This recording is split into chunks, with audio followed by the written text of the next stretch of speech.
జీవన వికాసాన్నిచ్చే అక్షర కార్మికులు, సమాజ దేవాలయానికి నిజమైన రక్షకులు ఈ ఉపాధ్యాయ శిక్షకులు.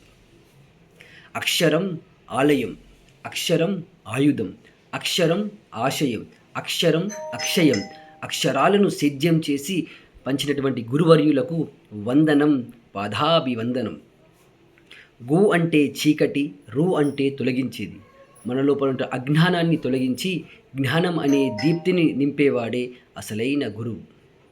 విద్యార్థిలోని శారీరక, మానసిక, సౌందర్య, నైతిక, సామాజిక మరియు ఆధ్యాత్మిక విలువలను బయటకు తీసేది విద్య. అటువంటి విద్యకు ఆరాధ్యుడు, పూజ్యుడు ఉపాధ్యాయుడు. కష్టమైన పనిని ఇష్టపూర్వకంగా, నష్టపోకుండా సుస్పష్టంగా చేసి స్వచ్ఛమైన ఫలితాలను సాధించే ఏకైక వృత్తి ఉపాధ్యాయ వృత్తి.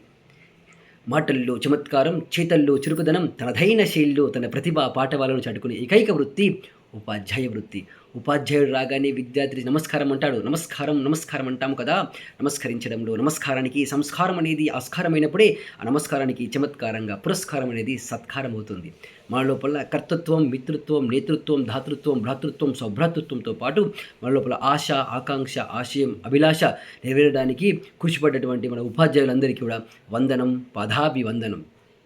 తల్లిదండ్రుల తర్వాత అత్యంత విశిష్ట స్థానం ఉపాధ్యాయులదే. అందుకే ఉపాధ్యాయుల యొక్క స్థానం అమోఘం, అపూర్వం, అద్భుతం, అసాధారణం, అద్వితీయం, అనిర్వచనీయం.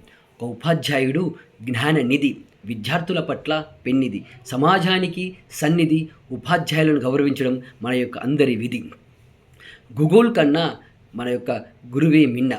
ఈరోజు మనం అందరం కూడా ఇంత ఉన్నత స్థాయిలో ఉండడానికి కారణమైనటువంటి మనందరి గురువరులందరికీ కూడా వందలాది ఆనంద శుభాభివందనలు.